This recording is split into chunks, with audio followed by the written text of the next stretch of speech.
Imperfect Thriving, Episode 63, Women Who Wow with Michelle Pippin. I'm Kathryn Ely, former attorney turned licensed counselor and coach. Oh yeah, and recovering perfectionist. It wasn't long ago that my self-criticism and fear kept me from having the self-worth, confidence, and courage to make my life my own. Through life lessons learned and by going back to school in my 40s, I'm finally enjoying my life in a way I never thought possible, and it is amazing. I want you right here with me. No need for you to go back to school either. I created this podcast to show you the way to the imperfect thriving kind of life, based on what you value, filled with self-worth, confidence, way more joy, and no more regrets. So let's go. 80% of businesses fail, and no coincidence, 80% of the crap we're told about business is dead wrong. So these are people who want to be successful and they're following the rules, they're following the instructions, they're just the wrong instructions. And I started getting a little bit irritated, like how long before women entrepreneurs in particular start realizing that the rules and the people they're following are leading to an 80% failure rate and start questioning that crap. Today on the show, I have Michelle Pippin, a mother of 3 and wife of 1. She is known for her no excuses, just results approach to business success. Small business and marketing expert Michelle Pippin has been featured on shows like Good Morning America and ABC News Now, and can be found offering advice in the pages of countless print publications such as Forbes, USA Weekly, National Business Journals, Inside Business, and more. As the founder of Women Who Wow, she is relentlessly committed to producing unreasonable results for her clients. Her passion for being an entrepreneur and the ability to create a life you will love is palpable and contagious. Never one to follow the beaten path, she is a true renegade in the field of entrepreneurial success, walking each client through the process of creating more money while having more time to do what they love. Her high-energy, inspiring messages are peppered with humor and storytelling, but grounded by her always practical strategies and her real-world, right-now solutions founded in biblical principles. Before we dive into the show, if you procrastinate, struggle to be productive, struggle to stay organized, my Blueprint to Thrive Values Journal and Organizer is for you. I'm so excited that it is finally out on Amazon, Barnes & Noble, or you can order it from your favorite local independent bookstore. This is a hardcover organizer and journal all in one. You can carry it everywhere without tearing it up or losing pages because of its hardback cover. This journal was born because I help clients live their values and be more productive, but there was no tool out there to take care of both in one place. Now there is. Get your Blueprint to Thrive Values Journal and Organizer today and get more done. I loved this conversation with Michelle. It reminded me specifically of the work that I do with clients to uncover their meanness, their special sauce. So often as women, we think we have to know more before we can hold ourselves out as experts in a particular area. We think we need more practice or that we must be perfect at something before we offer our expertise or services to others. More often, we don't need to practice more. What we need instead is to focus on what we have to offer the world. What is that special sauce about you? Your combination of traits, gifts, talents, and personality that make you you. Because in the end, it's not the offer that you are making. It is the fact that you are the one making it. If you do not know specifically what your you-ness is, your superpower, your special sauce, it is past time for you to become aware. If you need help, I'm right here. That's kind of what I do. So I hope you enjoy my conversation with Michelle. Today, we are talking about being women entrepreneurs, and in this conversation, you will learn the best way to create demand, what stands in the way of female entrepreneurs the most, 3 things you should do to move your business forward, and so much more. Enjoy. Welcome to the show, Michelle. I am super excited to have you here today. I'm thrilled to be here. So I've read your blog. I love it. I know a little bit about you, but for those of my listeners who don't, please tell us a little bit about you and how you became a woman who wows. Yes. So I'm an accidental entrepreneur. So I was a social worker, married to a public school teacher, and got pregnant. I had this thought, and it's no judgment on how anybody else raises their kids, like to each their own. For me, I wanted to be the primary caregiver for my child, right? Like I didn't want to miss anything. I didn't want a babysitter. I didn't want a nanny. However, we looked for family money. Like we didn't just assume nobody had family money. We were diligent. Like we looked for family money to see if there was any to find. There is nothing there. We had at the time $213 in savings, which we had that was in savings. We had tucked that away, right? That's what we had built up. It was our life savings. And I took a quarter of that, $50, and I invested it to start my own business. And this was 22 years ago. This was when you heard rumors of people who worked from home, but you didn't actually know anyone. This is before people used email. It's before anybody could have a website that was like a regular person. So I had no role model. There were no coaches to help me back then. And I just had to gut it out. And so that first year, by the way, I would have never said I was in business. I was just like a stay-at-home mom cobbling together an income. And in that first year, I pitched myself as an at-home secretary because the term virtual assistant hadn't been created yet. And long story short, I did everything. I typed water reports for U.S. embassies overseas. I did, by the way, you don't ever want to drink water at embassies overseas. Side note. That's so good to know. Yeah, it's a good piece of information. I will never forget it. And I did resumes and I did just bookkeeping and I learned new skills and I was on my anything for money tour. If you asked me if I could do Microsoft Access, I said yes. And then I went and bought a book for dummies on Microsoft Access. And that first year I made $63,000 and I didn't even know that I was a success because I was just getting enough to make ends meet. And it was later that I learned I was in business for myself. I was really not a very good secretary. So I started an HR business with no experience in HR, but a degree in HR. And I love that it made more money than I ever thought. I was essentially selling employee manuals and things like that. But I hated the work. I mean, for me, I'm free to be you and me. I'm very fly by the seat of my pants. So HR, dotting every I and crossing every T, gouge my eyes out. I was young, ignorant, I guess, and I just shut that business down. I literally called all my clients and said, hey, I'm not going to come back. If I owe you money, it's in the mail. Good luck to you, right? I could have transitioned them into marketing clients, but I knew that I wanted to help other people in business make money. And the reason was, by that time, I had started reading business books and I started learning that all the crap that was told to us in business books didn't apply to me. And it was dead wrong. And I was like, oh my gosh, all of a sudden I saw that, how people say 4 out of 5 businesses fail?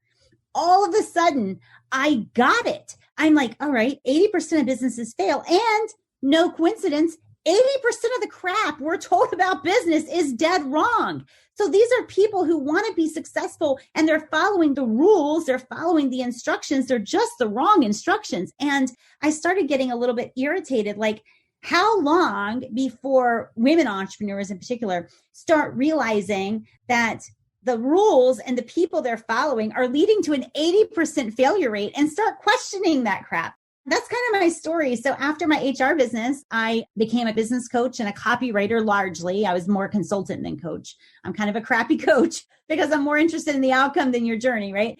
And then eventually, I just didn't want one-on-one clients anymore. And so I created Women Who Wow. It's one of the fastest growing associations for high drive women entrepreneurs in the world. We started with 37 members and now we have members in every state and 8 countries. And I'm just so proud to be at the helm of these women because we've really made Women Who Wow a place to begin, a place to become, and a place to belong. And I don't know about you, but if you are a high drive woman, if you're listening to this, that there are certain places you go where you're kind of tolerated and not celebrated. You're kind of a little bit too much. You're kind of you don't quite fit in. And I've always felt that way my whole life. But as a high accomplished woman entrepreneur, I found fewer and fewer places that I am my success was celebrated and not resented or tolerated. Yes, I definitely want to ask you more about that, but my mind can't even keep up with all the follow-up questions I have that I want to know about your story. So first off, what made you have the courage to take 1/4 of your savings? Now, $50 doesn't seem like a lot, right? But it is when you only have It 200. did seem like a lot. Yes. It's everything when all you have is 200. What made you have the courage to invest that in yourself? To be totally honest, I never looked at it as investing in myself. Like what I really bought was like a $32 roll of stamps and like some random other stuff. So it was like, I was in my worldview at that time, I was investing in tools. My dad worked side jobs as a roofer and a framer growing up. So like investing in tools was like common sense, right? If I wanted to start making money in this way, I need a tool to do it. And the tools I needed cost about $50. And for me, it would have taken more courage for me to leave my kid at a daycare. Frankly, I couldn't have done that. And I didn't know any other option and I had nobody leading me, but the other was unimaginable to me. I had a stay-at-home mom. I was in love with these kids, right? Yeah. So what I'm hearing is it was easy to do because you were driven so hard by what you value, and what you valued most was being the one there to raise your children. So it wasn't even a question in your mind about what you were going to do to make that happen.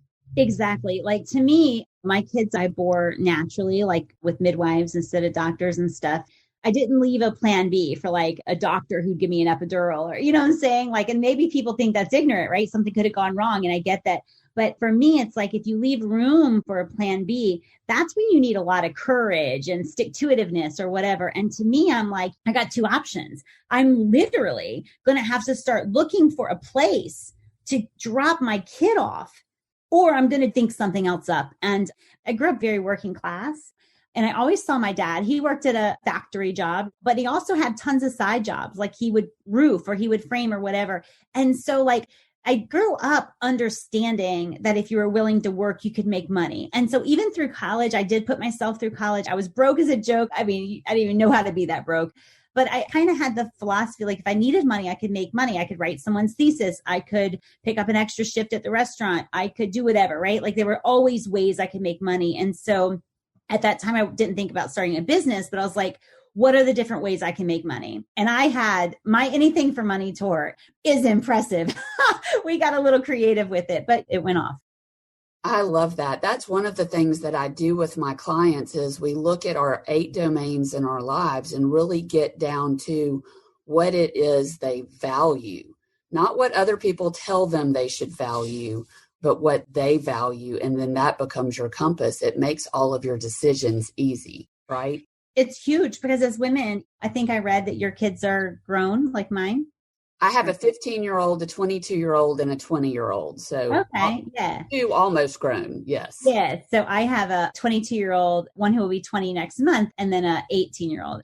But you know how like when they become even higher middle school and high school, decision fatigue is huge, right? Like that's the hardest part of parenting, I feel like, and it's the hardest part of nearly anything. And so I agree, like when I can just look at decisions based on alignment, it's like if I line everything up, then there's no issue. So for me, like the decision making is pretty huge because I just make sure it aligns with where I am now and where I want to go. And the straightest path possible is the easiest. Absolutely. And we are satisfied with ourselves and with our decisions when we are congruent with those values. Yep. If we steer away from them, everything sort of falls apart. But when we're congruent there, it works like clockwork. I completely agree. So you also mentioned how 80% of the rules and the techniques out there about how to be in business are wrong. What should we follow when we're women entrepreneurs trying to get out there and make money? Yeah. So the first thing is like, I deliberately made Women Who Wow affordable for anybody who's seriously in business. But if you don't have any money at all to invest and you just are really thinking, I don't know what to do, what I'm doing is not working, is look at what everybody else is doing in your specific industry and do the opposite. That's a great place to start. So like, as an example, when I was a coach, you would have never, ever found me with like a link on my site that said, sign up here for a complimentary consult. Why? Because everybody else had that. And I knew coaches weren't making that much money and I needed money. And so like, I just didn't do what everybody else was doing. I'm big on like common sense and practical, pragmatic thinking. So for me, it's like, I want to make sure in any area of life, but certainly in business as well, but in marriage and fitness, like whatever, it's like, is the normal, natural, like expected outcome of what I'm doing what I want, right? Does it line up essentially? And so to me, it's like people will say, you just need to get your name out there. And I'm like, well, what does out there mean? How will I know if I'm out there enough? It takes money to get my name out there, right? I'm more interested in getting my clients in here. Come visit me at blanketyblank.com, right? Like I'm more interested in that. And so just that one little flip of the common narrative, I got to get my name out there. Wait a minute. Do you really want to get your name out there? Because I do not get paid for you to know my name. I want you in here where I can help you with your business. And so I just want to make sure everything is common sense. And if everybody's doing it, remember, it leads to an 80% failure rate. So don't do it. The other thing too, is if you're like me, when the coaching world kind of first became a thing and I started looking at people who like were standing in front of their private jets. I later learned that jet was like repossessed that day. You know, the video had to get done fast. But besides the point, rented for the photo shoot. Right. And well, back then you couldn't do that. You know what I'm saying? Like you couldn't as much. But now, I mean, obviously it happens all the time. But the thing is like, if you decide that you're watching, whether it's me or somebody else, I always look for what they're doing, not what they're teaching, right? And that's almost like a magic trick. It's like, I'm thinking, no, I want to look at what you're doing, how you're showing up, because money and success always leaves a trail. And sometimes we can be following people and we're even paying them and they're teaching us to do this and do that and follow this and cross this T and dot this I.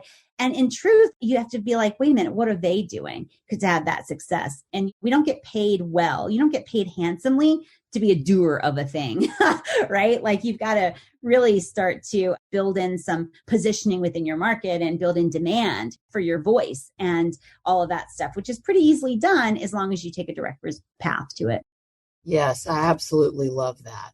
So I was reading your blog post, Why We Are Not Making the Money We Deserve. And I work with perfectionists who believe that what their brains tell them of I'm not enough. I believed it when my brain told me that for 49 years.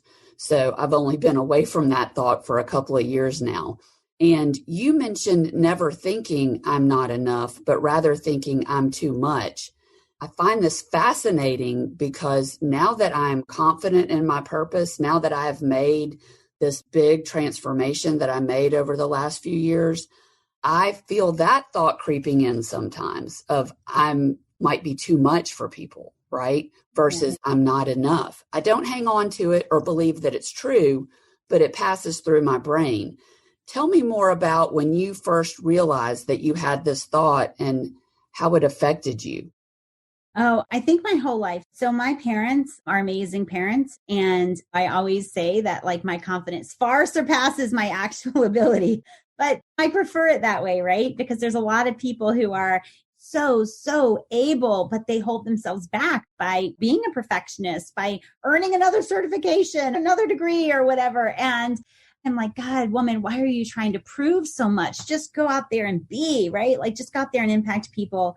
So for me, even as a young girl, you know not to shine too bright. Does that make sense? Absolutely does. You should be quiet, be in the background, and be sweet. Right. And this was not from my home, right? Like my home did not put this in. I'm talking purely social stuff. Absolutely. Too pretty, don't be too popular, whatever, right? Because what happens is all of a sudden you are like shunned and shamed for being too much, right? And in college, like I was tolerated, not celebrated, right? I've always been fully myself, which is sometimes resented. In the entrepreneurial world, like I'm sort of a dark horse. Like I don't pay to play. I don't pay to get in a room like with Damon John or to share the stage with Susie Orman or to have Gary Vaynerchuk even come and speak on my stage. I don't pay for that stuff. Like I develop these relationships and people might not know my name. Like, who is that? Right? They resent because they paid handsomely to like climb this ladder or whatever. And so I've experienced it everywhere. But the truth is, I don't see it almost as being a thought that passes. I think I am too much for some people and I'm okay with that. right? Like I want to be okay with my too muchness because I'm just right for a perfect market. And I just want to talk really quickly to your clients who are listening to your podcast about perfectionism. For me, I got into business because I had to make money. Like it was nothing else, to be totally honest, right? This was a profit venture. And I think that's pretty pure for business. I appreciate my spaghetti days is what I call them, but I definitely appreciate that because it kept my focus on profit and income streams, which is a very healthy focus for being an entrepreneur. And so what I can tell you from that perspective is that perfectionism is the enemy of profit. It is the absolute enemy of profit. So if you're okay with that, then maybe start a nonprofit, maybe start a ministry, but you don't want to keep pretending you're in business and allowing perfectionism to rob your business of its potential. You are so right. It holds us back from spending money and investing money. We spend too much time thinking about things and not enough time actually doing and learning from those things. I could go on and on about how perfectionism holds us back in business for sure. Tell me a little bit about how what you offer in your business to your clients, to your people, has evolved over these years from those spaghetti days. Yeah. Principles are principles. If they're truly principles, if they're true all the time and everywhere they're applied, right? It's funny that you asked me that because right now I am re-releasing my first digital product that I first released in 2010. And I'm re-releasing it as the 2020 version. I'm selling it for the same price. And it really is like, I go through it. I'm a little embarrassed by the videos maybe, but all the content is still the same. So what do I help women do? Like one, I help them clear the cobwebs of all the things that they think they have to do in order to be a success that they don't really enjoy doing and newsflash aren't working, so that we clear their schedule and then we create aligned action plans. I am big on helping them become more of themselves and bring more of themselves to market. And I know this sounds cliche, but I've been talking about this for nearly 20 years. And as we have Amazon coming on the scene, as we become a whole lot less geographically dependent on working where we live, being more and more you is so much more important than it ever has been. It is the only thing that will create demand for your work, right? And so a lot of people are like, well, how can I not get Facebook to shadow ban me? How can I make sure that my posts are seen? And I'm like, you know what, woman, you need to create a voice that people come looking for. And then they're going to find your tail on Facebook or Instagram or wherever you're showing up. Like they're going to be looking for you. Like you'll know you've done it right when, let's say, you usually send out your post like 6:30 in the morning and it's 6:40 and you've got 4 people like, are you okay? Like I haven't gotten the email. They're waiting for it, right? Like you need to build that demand. And then your brand kind of supersedes all of the changing algorithms and whatever Zuckerberg's doing or whatever, right? Because people are preferring, one, they recognize your voice, then they prefer it, and now they demand it. Then you don't have to worry about all those other things that keep us busy and sometimes broke. Yeah. So what would you say is the best way to create that demand? So the first would be creating a brand or a voice that's recognized. And that means, and I've been harping on this for like the last 6 months with my higher level people, but I'm like, you need to preach more and teach less. Like a lot of times, and again, it might go back to some of the perfectionism stuff, right? Like we're always trying to prove ourselves as smart, right? So we have like this acronym named system, you know what I'm saying? And we detail it to death. And by the time you launch it, like nobody's even interested anymore. And by the way, information is like a dime a dozen out there. And so if you're only giving teaching information, 7 steps to lose 4 pounds in 7 days, 14 days to blank, if you're only doing that, like what happens is people, they don't recognize your voice or why they might want to hear or learn this from you. So the first thing is to really start preaching at least as much as you're teaching, really get your voice out there so that people recognize it as different, right? So what I'm hearing is that we are relying too much on what we know and not who we are. And we need to give more of our opinion and not just the straight up facts. Yeah. And not just your opinion, but your experience, right? Like you want to rail against what other people are getting wrong in your industry, if for no other reason than the fact that misinformation hurts people, right? I mean, I don't so much care. Like I live pretty simply. I'm in a rural town. Like I am not really a big shopper. I don't get into cars. You know what I'm saying? Like, it's not so much I'm doing this now at this point because I need a new LV bag. It's not that. It's more because there's heartache that accompanies the misinformation, right? There are really accomplished and driven women who are feeling bad about themselves. They just cannot get the financial piece of their business and they feel rejected by their market. And it's like there's heartache and stress and strain and self-esteem issues that come along with that. So I rail against it. And so I ask any of your listeners, what are people getting wrong in your industry that you know are wrong and that people are listening to and it's costing them, whether it's in health or finances or marriage or anything else? And rail against that. You've got to be willing to let them hear your real voice. After that, you keep showing up and they begin to prefer hearing, learning, whatever they need to learn from you. Why? Because they trust that you'll give them something that they cannot find elsewhere, right? I tell people with Women Who Wow, I'm like, you know what? You can go to 1 million different business coaches, join 1 million different masterminds and associations, but I have no shame in saying you cannot get anywhere else what you get from Women Who Wow. And that's absolutely true because I'm not anywhere else, right? And then the third part of that is that building that demand. And that really does come into a balance of some paid, where people are paying for access to you, and a mixture of that paid and free. And we get into a little bit more of a nuanced thing there, but that's sort of the process. Yeah, absolutely. And so that brings me to my next question, which is, I see so many women branching out into their own businesses because they're tired of being told they're too nice in corporate America. They're tired of being limited by others. They're tired of their flexibility being limited by these particular hours, limited in their incomes, only to then limit themselves because they don't know their true value. Do you see that? And if you do see that in female entrepreneurs, how do you help them acquire that self-esteem or that self-value that has to be there if they're going to make money, and has to be there for them to find their own voice and their unique ability to offer? Yeah. So it really breaks down into kind of what businesses they're going into. So like a lot of people are leaving corporate America and they're going into like a consultant, coach, speaker kind of personality-based business, right?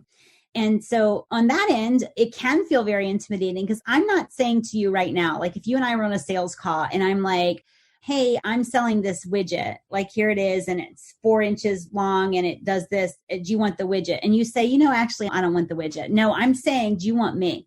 Right? Not a harder sell, but it's a harder rejection when that happens. So that's one part of it. For that one, really quickly, it's like, no is just a not now, right? Particularly in the consultant expert business, a lot of times people are rejecting your offer, not because they're rejecting you, but because they don't have confidence in themselves to make that investment, right? Like we think it's us, but it's not. A lot of times it's that they need, and again, the preaching versus teaching. When you preach, you build their confidence and their belief in themselves, so they buy more regularly, right? But the other part of it, we are bringing corporate America mentality into our entrepreneurial world, and it has no place, right? So we think we're going to do things for free at first, and then we'll inch it up and we'll climb the ladder. There is no ladder. There's no moral or otherwise obligation to climb a ladder in the entrepreneur world. Leap to the top. There's no reason to start out charging less than you're worth.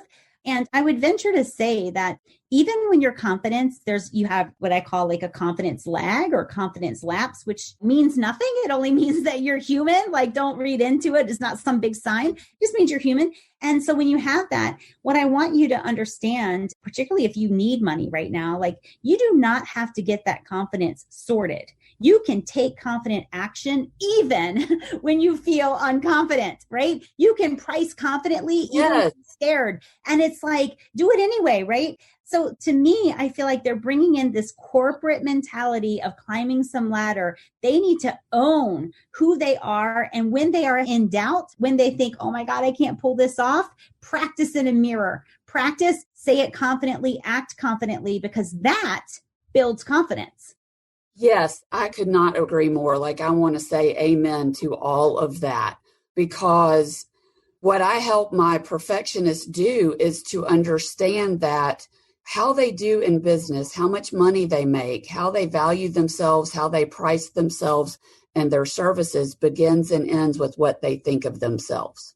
Mm-hmm. And so I help them get rid of that thinking, because it's thinking, then emotions, and then actions. And if you have the wrong thinking, you're going to have the wrong actions that aren't going to get you where you want to go, no matter how hard you try. And I completely agree about the confidence part. I tell all of my perfectionists, you can't learn your way to confidence. Confidence comes from doing the hard things that align with what you value. And you doing the hard things teaches you, wait a minute, I can rely on myself. I can trust myself to do the hard things. And then you see that confidence level start shooting up, up, up, and up. Yeah. And confidence is a habit and an action. And so to me, I have a full program called Betting on You. And here's the truth. In any situation, physical, financial, emotional, like, I want to bet on me. I've learned to bet on me. It's the safest choice I can make, right? But I didn't start that way. I grew up very confident, but in entrepreneurship, it's different. And it can be simple if you're doing it right, but it's not easy.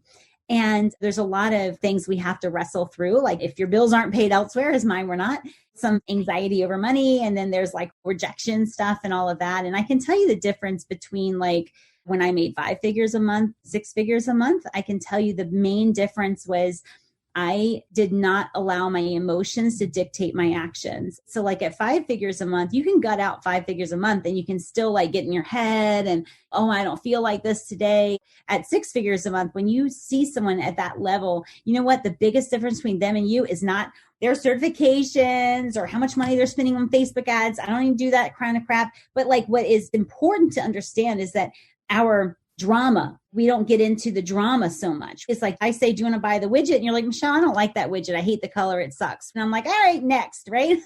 Next, I'm moving on. But when you're not succeeding at that level, you get a little bit into your story too much. And I'm like, I'm not a 2-year-old. I can take actions aligned with what I want, even when I don't feel like it, even when I don't feel inspired. And another thing is a leftover, which could be a good thing from the corporate world, is like, ask yourself, would I tell my boss the crap I'm telling myself? Like, yes. Wait, today, I don't feel inspired. Can you fathom calling your boss and saying that? Absolutely not. And so you just got to treat it like it's a real opportunity and it's all up to you. And you'll train yourself to prefer it being all up to you. Yeah, absolutely. So the other thing that I wanted to ask you is, as female entrepreneurs, what would you tell us that the 3 things are that we could use most to move our businesses forward? Like the top 3 things that we should be doing. Yeah. So the first one I would say is a hit list. Even to this day, even though I have an impressive email list and all of that, like I would never launch any program or product or event without a hit list of 50 people. I've been true to that my entire life. And what I mean by that is not an avatar and not a group of people and not 50 people on your email list you're going to email all at one time. What I mean is 50 people that you're going to invite to say yes to your offer. Like right away, you're ahead of the game. Why? Because most women entrepreneurs, we hint about our offer. We post it on Facebook. We unveil some really shiny, bright sales page. But we don't look at people and say, Kathryn, I'd like you to buy. Right? Like, I think this is perfect for you. And so the one would be a hit list. It's simple. It's direct. It doesn't matter where you are in your business. If you have something that you're proud of, why not invite 50 people to take a look at it? It's crazy not to. And it is a great moneymaker. The second thing to do is look at your systems in your business. I'm a hippie kind of, you know what I'm saying? I'm free to be you and me. I didn't even realize the systems I had in my business, but I'm a creature of habit. And so I did years ago, but it's still very relevant, a 7 systems training, like systems that are at work and at play in my business at all times. And so really look at the systems like, do you have a system for bringing in new leads, right? A lot of times people will say, I feel like I'm selling to the same people over and over. And I will say, well, what are you doing to get new people? And it's like, well, I post on Facebook. Yeah, you post on Facebook to the same people you did yesterday, right? Or I do XYZ. And so like, do you have systems? Do you have predictable, obvious, common sense systems in your business? You want to look at that, right? In fact, the pre-work for the new 2020 program I'm launching from a 2010 product is I reveal in the pre-work my system. And I'm like, look around you. What are you counting on? Is it a hope and a prayer? Do you have strategies that are producing what you want? Because a lot of times that's a big eye opener for women entrepreneurs, that they're just doing a bunch of stuff, but there's no rhyme or reason. They're kind of just hoping to get picked up or hoping to get seen. There's no real strategy there. And the third is to make sure that every day you're asking, like, so for instance, if I wanted to lose 20 pounds, and I'd look at my daily actions, right? So I would say, well, today, did my actions line up with the fact that I want to lose 20 pounds? Well, not if I ate a box of Little Debbie's and didn't work out, right? Those actions line up for gaining 20 pounds. So really like assessing your day, if not planning it that way, it's like, do these actions, do they naturally and normally and obviously lead to what I want? Yes, absolutely. Totally agree with that. I like to use a morning mindfulness routine at the beginning of the day to ask myself, what do I want to accomplish today and what actions are going to get me there? And then at the end of the day, assess exactly what you're talking about. Every day is a little bit of a scientific experiment. I'm not holding myself to be perfect and do it all right in that day, but what can I learn at the end of the day from what I did or didn't do? Yep. So important. Yeah. And you know what's horrible? And maybe this will like just shock somebody who's listening into a new habit, but we often do this literally once a year at the end of 1 year. And that to me blows my mind. Like we only plan, we only look at our vision, we only write out our goals, we only assess like a plan once a year. And it's like, man, if I could just even get women to do it once a month, right? Like one of the things that I do within membership is I have what I call an entrepreneurial espresso. And it's meant to wake people up to their potential and all of that. It's delivered every morning, right? I don't want them to just have mindfulness and just concentrate and just see their vision and just see their potential once a year. My gosh, like if you did that, think of how good you feel after that New Year's business planning meeting. We need this daily. Absolutely. It's not enough to go out and do if you don't analyze and assess it afterwards to see whether it's getting you where you want to go or whether it's not getting you where you want to go. Right. And persistence is only a valuable trait if you're persisting in the right direction. The right direction. Right. It can be pretty detrimental otherwise, right? Right. That kind of reminds me of like an old cartoon where you see the character running so hard in place before they actually take off. Yeah, there's a whole lot of women entrepreneurs on what I call the treadmill of business, right? Yeah, they're like cheering each other on and they're huffing and they're puffing and they're sweating and nobody's noticing that the scenery doesn't change year after year after year, right? It's got to be beautiful. Busy as they can be, but just not moving anywhere. Absolutely. Right. So what do you think stands in the way the most for women entrepreneurs when it comes to their success in their careers? Yeah, I think one, there is for women entrepreneurs versus men, and Women Who Wow does have a few good men, male entrepreneurs, right? And they used to come and say, do you take men? And I would say, like, if you can write a check to Women Who Wow and your wife be okay with it, fine, right? But yeah, I think there's a longer space of time between idea and implementation, right? That's a big one. Success is cooked up in a messy kitchen. And we just need to embrace that, right? So like one is to shorten the time between idea and implementation. And everybody listening knows what I'm talking about. You're in the bathtub and you get an idea to email this person a video message, or you get an idea for a product or whatever.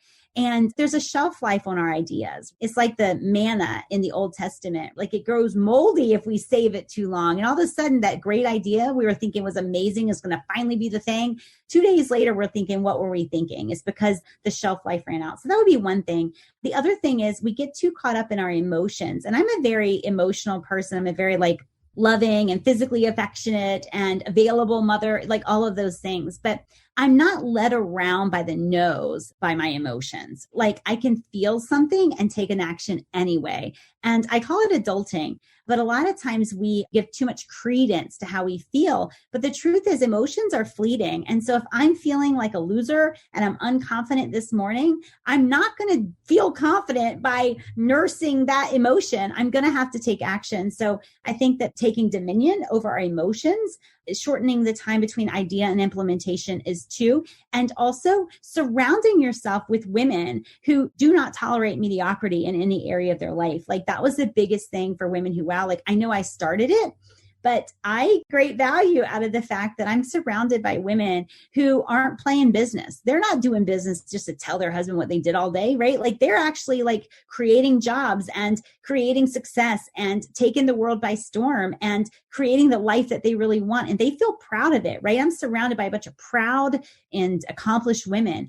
And it's easy to feel virginal when you are surrounding yourself with prostitutes. I'm from a very small town. It would have been easy for me to feel successful, like I'm killing it, if I stayed like local and small, right? Because I was doing things they hadn't even thought of doing. But I want to keep growing. And so surrounding myself with women who stretch me is a really great idea. Yes. They say that our behavior and our actions are greatly affected by the 5 people we spend our most time with. And I think it's definitely important to surround yourself with people who are in line with what you want to become. If you have a different vision of yourself versus exactly what you are right now, because that's just going to keep you stuck there, right? You need to find the people that are already where you want to go, for sure. I have a bonus tip. Can I say it? Oh, absolutely. I'm all for a bonus. I just want to remind women that you don't have to earn your way into any room or price point or a program or anything like that, right? Like you can just walk in like you own the place. And so a lot of times, like people have asked me like how I got gigs with big famous people. And I'm like, you know what? I just walk in like I'm one of them. Before you know it, like Damon John is wondering, who is that person, right? Because I'm not coming up asking for an autograph. Like I act like I belong. It's been a habit of mine. And so whenever I had the inkling that I needed to be better or different or more educated or somehow earn my way, I'm like, stop. Right? Like that is an addictive way of thinking and you'll never be enough if you have that. So it's like, stop. I'm enough right now. I'm going to walk in like I'm one of them. And the truth is, I've had relationships with people who are at the helm of these industries and they're just like us. They have doubts. They have bombs. They have flops of their launches. They have all sorts of things, right? Absolutely. I love that so much. So I'd like to wrap up the podcast with a couple different questions. First, I want to ask you where we can find more about you online. Yes. So the fastest place really is to go facebook.com/women who wow. That's plural, women who wow. I give daily resources for women entrepreneurs there. And I'm enjoying Facebook a little less. All of our resources go on there. It's daily and it's free. So I'd love for you to go there. If you'd like to talk with me, m.me/women who wow. I would love to hear more about your business. I would love to invite you to join Women Who Wow. I can tell you that you will not regret it. There's a ton of memberships out there. We have a 74% retention rate. Our members are over 70% of them are 6-figure earners or more. They didn't all start that way, right? We're very simple and build success around you. But those two places, the m.me/women who wow, the facebook.com/women who wow are probably the fastest, best ways to get in touch with me. Okay, great. And I will make sure I include all of that in the show notes. There are a couple other things that I like to do at the end. Would you be up for a little rapid round of questions? Yep. Okay, awesome. Country or rock music? Country. Who's your favorite artist?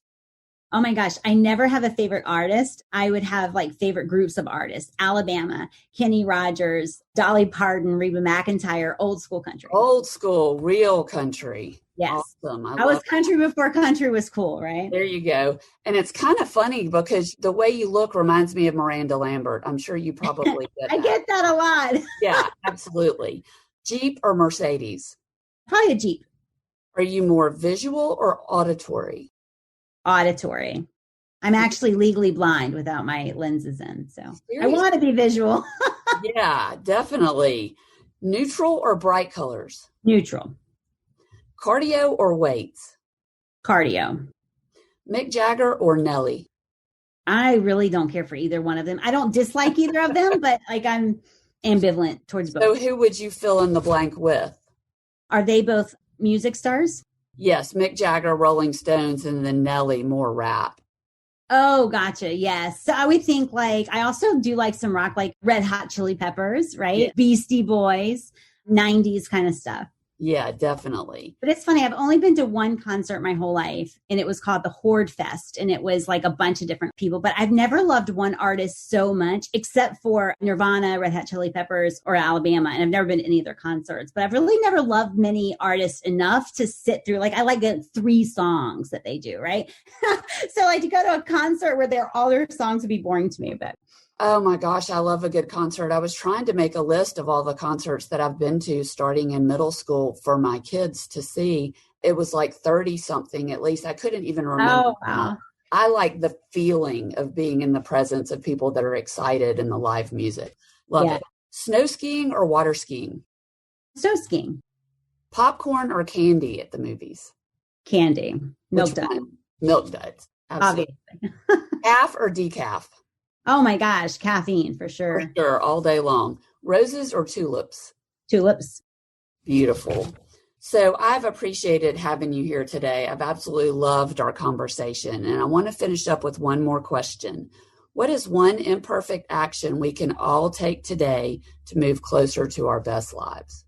Yeah. So my dad used to say, do something even if it's wrong. Like action is the way to get whatever it is that you want, right? Like you're not going to get it by thinking about it. So take action, even if it's wrong. Don't worry about the wrong action. We all make the wrong action, right? There is no straight line to success, to be honest with you. It's always going to be a zigzag. The key is to keep those zigs really small, right? Yes. And so that means taking daily action, assessing that action. Did you get closer to the goal? Not as close to the goal? And also to borrow from the future. Like, if you are only relying on what you need to do today out of fear or anxiety or some emotion you're feeling, then you're kind of going to stay in maintenance mode. But I always like to go like, what would the multi-7-figure entrepreneur do? Like, what would that woman do? And that's what I choose to do, right? Like I align my actions in that way. Like I don't look forward, I look backwards. It's like, if this were my reality, what would I do in this instance? And that applies to whether I'm going to fire a client, do a launch, or anything like that. It applies. It's like, what would she do? And I borrow from the future in that way. It keeps my zig really small, right? It's not a straight line, keeps it small. Absolutely. Reverse engineer your actions from where you want to go. I second that motion. Do something today, even if it's wrong. You'll learn from it and you'll know what to do next time. But if you just keep thinking about it, you're never going to get there. And I'm talking to all you perfectionists out there who think you have to 100% totally understand and make the right move. The right move is just making a move. So I completely second that motion. And I just want to thank you for being here, Michelle. I had the best time. Yeah, me too. Thanks for having me. Absolutely. So until next week, go out and take imperfect daily action, and I will meet you right back here, same time, same place. If you are enjoying this podcast, would you take a moment to go to iTunes and subscribe? It is so easy to do, and it would mean a lot. This podcast is designed to provide accurate and authoritative information with regard to the subject matter covered. This is given with the understanding that neither the host or guests are providing legal, mental health, or other professional information. If you need a professional, I encourage you to reach out to one.